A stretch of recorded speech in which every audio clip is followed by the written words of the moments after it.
Welcome to the Blackboard classes by CSR IS. Today we shall be talking about internationalization of rupee. So as we know, rupee is the domestic currency of India, and what this term would mean, the use of this rupee domestic currency in the international transactions. We shall be discussing various mechanisms through these transactions may take place and the latest news associated with it. So here we shall be talking about rupee trade settlement, masala bonds and currency swaps. Let's see the latest news. Just a second. Okay, so these four countries, Tajikistan, Luxembourg, Cuba and Sudan, these are the four countries that have recently shown an interest in the RTS. What is RTS? Rupee trade settlement. इसके बारे में हम बात करेंगे. यहाँ से इन countries की geographic location को हम देख लेते हैं. So here is the Tajikistan in the north of India. Where is Luxembourg? It's in here in northwestern Europe in the tripartite of the Germany, Belgium and Spain. Where is Cuba? Sounds like a country from Africa, but it is not in Africa. It is here in the Caribbean. You must have heard about the Cuban crisis, Cuban Missile Crisis. And the fourth country is Sudan. It is here in Eastern Africa. So these four countries have shown an interest in the RTS. Now let's see what is this RTS. So the RTS, just a second. RTS means rupee trade settlement. So from this, three things are clear. First is there is involvement of rupee. There is a trade and there is a settlement. So what it would mean that there is a trade of some kind and the settlement is being made in rupees instead of dollars directly. Now coming to the about, that means information about it. When was it launched? It was launched by RBI in July 2022, very recently by RBI. And why was it launched? Because USA ने Russia पर कुछ sanctions लगा दिए because of the Russia Ukraine war.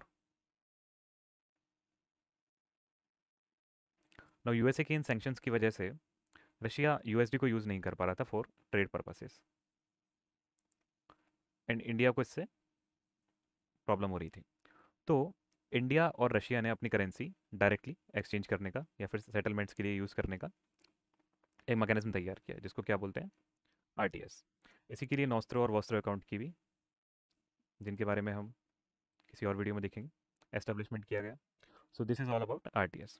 Now RTS से benefits क्या हैं और challenges क्या हैं, ये हम देखते हैं. सो दो भागों में इसको डिवाइड कर लेते हैं. What are the benefits and what are the challenges associated.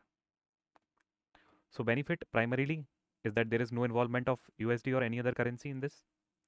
So there can be direct and fast settlement. Second, जो वोलेटाइल नेचर है डॉलर का, उस पर कोई भी रिलायंस नहीं है. यहाँ पे डायरेक्ट करेंसी में सेटलमेंट और डॉलर का कोई इन्वॉल्वमेंट ही नहीं है. दूसरा, जो एनआरआई है दूसरी कंट्रीज में, उनके लिए इंडिपेंडेंस है टू होल्ड एसेट्स और लाइबिलिटीज इन डायरेक्टली रुपीस. इसको चालू किया गया है. और external shocks,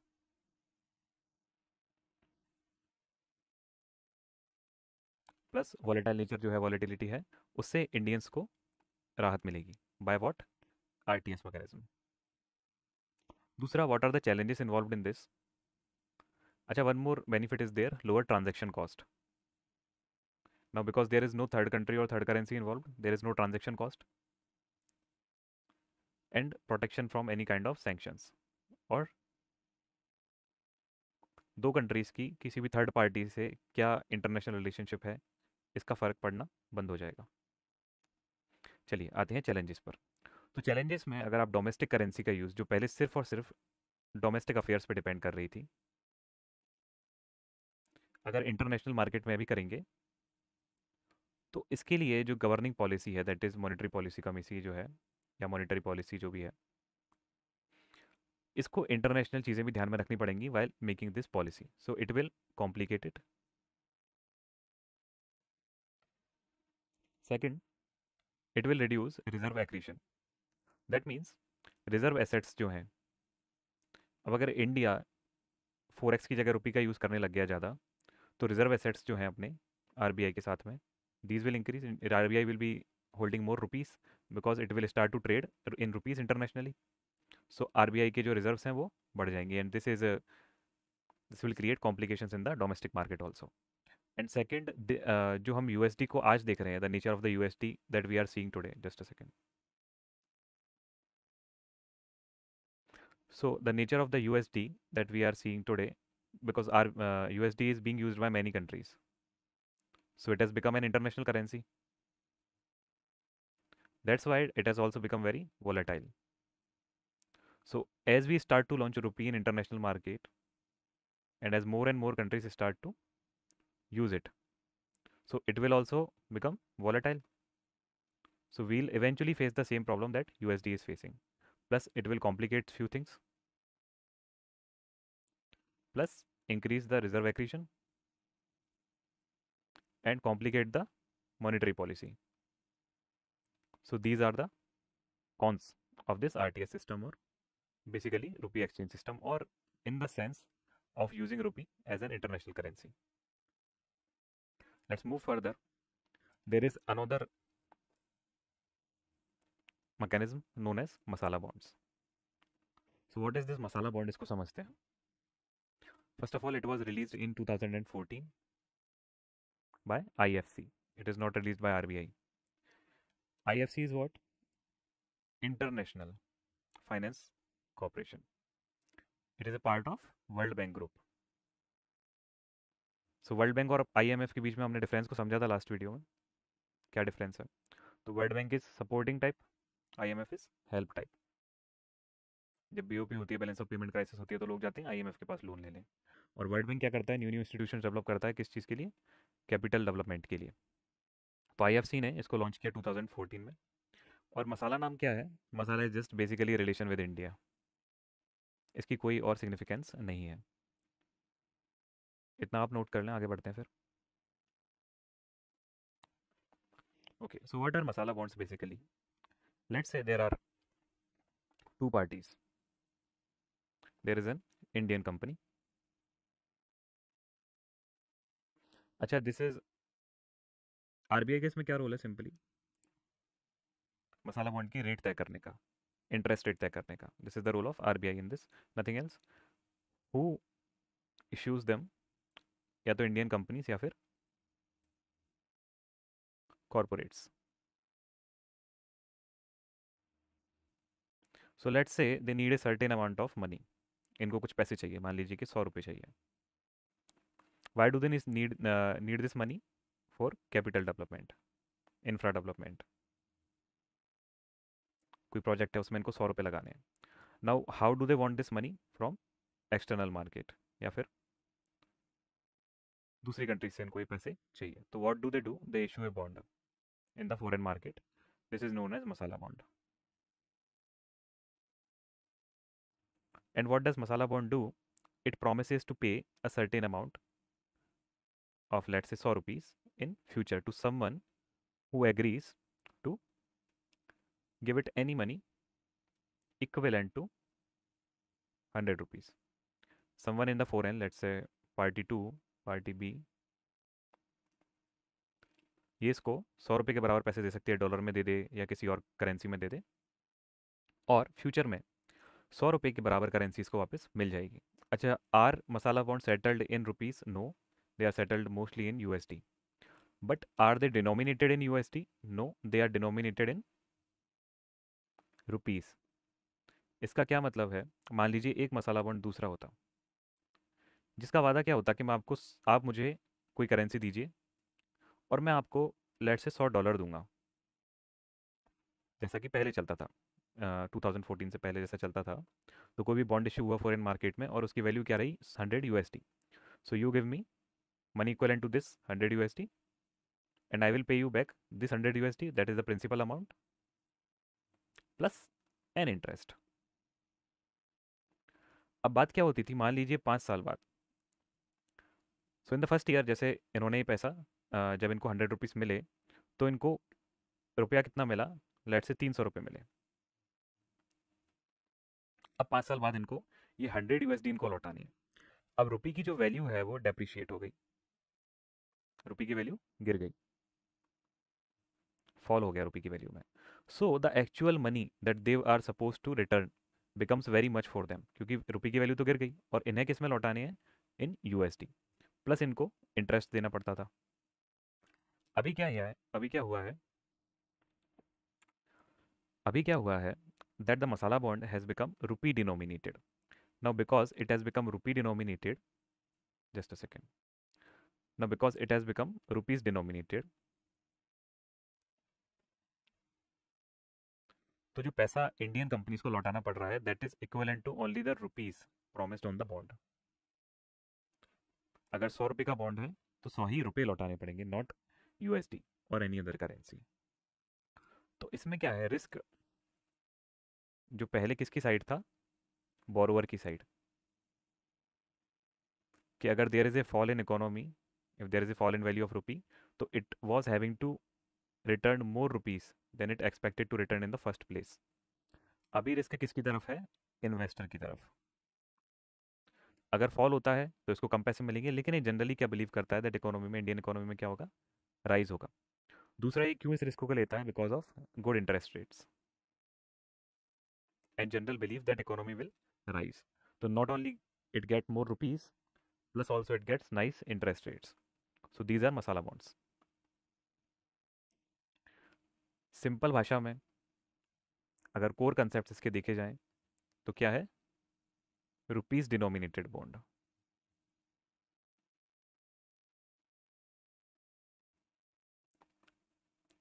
issued first by IFC in 2014. Risk is toward investor. Issued by companies or corporates. Rates by RBI. ये चीज़ें बस ध्यान हमको रखनी है। चलिए नेक्स्ट चलते हैं।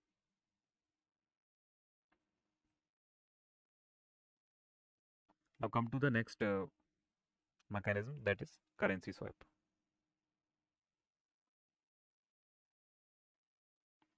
इन सभी मैकेनिज्म में जो अब तक हमने देखे, आरटीएस देखा, मसाला बॉन्ड्स देखा, अच्छा one more type of masala bonds, they are called green masala bonds. They were issued in 2015 and they are for those loans which will be used in environmental projects or tackling climate change. So normal masala bonds were issued in 2014 and the green ones were issued in 2015. ये याद रखना है।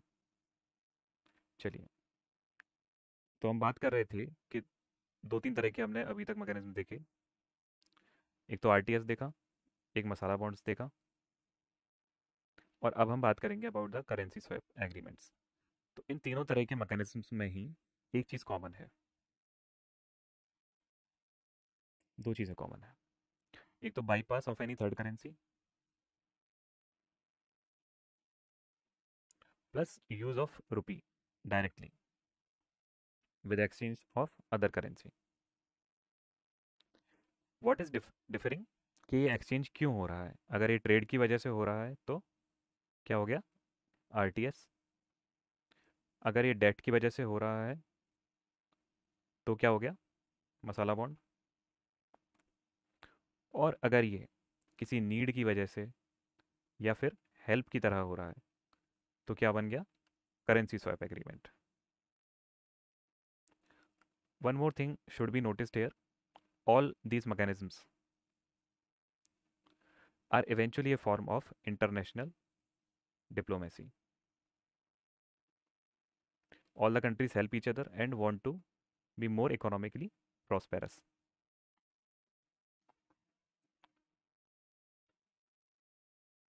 दो चीज़ें हमने समझ ली, RTS and masala bonds. Now we will be coming to currency swaps. तो दो तरह से इसको समझते हैं। One are general ones. So what happens in general currency swaps, that there are two countries, let's say one and B. Now A country needs some currency of B country or it is ready to accept the currency of B country in some use.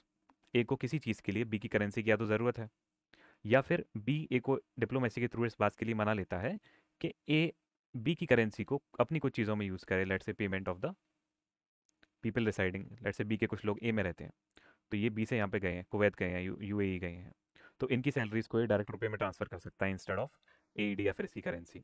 या फिर कोई Indian infrastructure project है इस case में, इसकी country में, तो rather than investing in the अपनी करेंसी, ये रुपए का यूज़ कर सकता है यहाँ पे। So as a diplomatic method ये अपनी करेंसीज को क्या करते हैं, swap.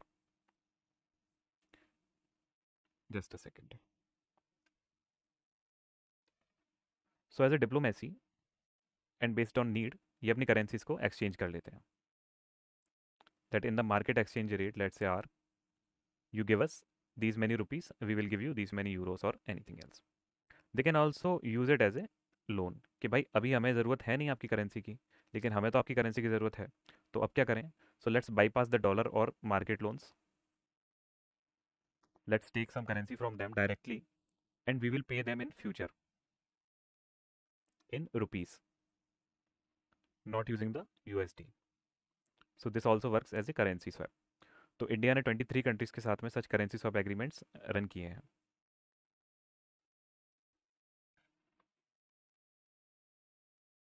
Coming again, the second type of currency swap agreements that are given as loans or support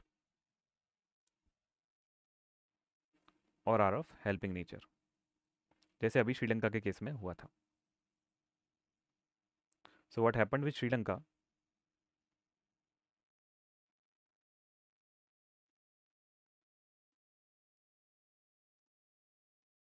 what happened with Sri Lanka, its imports grew higher than its exports। इसके exports बहुत ज़्यादा fall हो गए और इसका forex जो था वो बहुत ज़्यादा कम हो गया because of fall in its tourism sector Covid की वजह से, और इसका टी सेक्टर कोलैप्स हो गया, प्लस कई इकोनॉमिक रीजंस थे अलग अलग अलग अलग, उनकी वजह से इसका फोरेक्स बेसिकली कम हो गया। अब इसको इम्पोर्ट्स कंटिन्यू करने के लिए किस चीज़ की ज़रूरत पड़ी, यूएसडी की।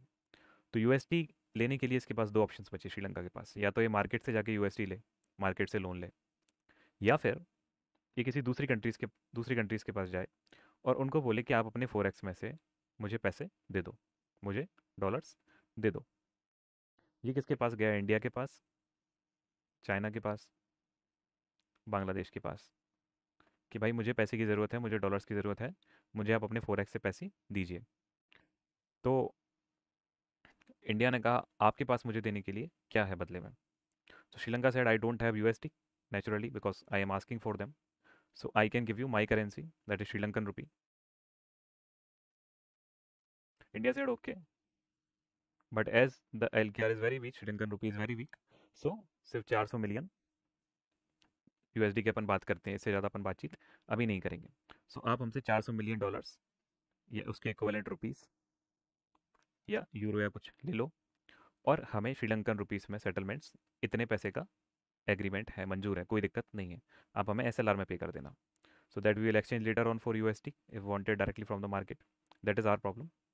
ये ट्रेड इनका फरवरी 2022 में सेटल हो गया ऑलरेडी, इंडिया ने जो पैसे दिए थे। श्रीलंका ने बांग्लादेश से भी इसी तरह से पैसे लिए थे। So in this currency swap agreement, what they are doing basically is it is directly asking money from other countries, not actually going to market to borrow money or to borrow USD. So इससे श्रीलंका को क्या फ़ायदा है, there is a lower transactional rate, market में interest rate ज़्यादा देना पड़ता है, तो इंडिया को इसको इंटरेस्ट कम देना पड़ा, ट्रांजेक्शनल रेट कम देनी पड़ी, और इसको तुरंत हेल्प मिल गई। फिर इसने आईएमएफ के पास जाके एक पूरा प्लान ले लिया, जैसे इंडिया ने लिया था बहुत पहले। So this is all about the currency swap and various agreements. There are few more things that India is using for the internationalization of rupee. So they are exploration on domestic currencies used for regional trade settlement at Asian clearing units. Then enabling conditions to link domestic rupee interest rates and currency markets with offshore rupee markets. So यहाँ पे दो तीन terms हम देख लेते हैं. Offshore rupee markets, Asian clearing union.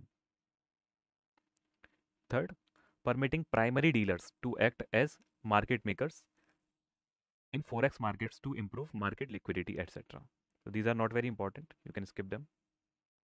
These are some simple steps, other steps to increase internationalization of rupee.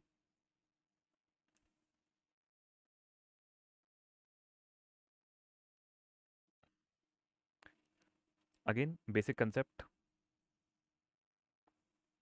skip the dollar, directly exchange in rupee. हमने क्या क्या पढ़ा? आरटीएस पढ़ा, प्रोस कॉन्स पढ़े, मसाला बॉन्ड्स पढ़े, करेंसी स्वैप्स पढ़े, and कुछ other which are not important. For more such videos, you can subscribe to our YouTube channel and Telegram channel, both of which are CSR's IAS. Thank you and have a very good day ahead.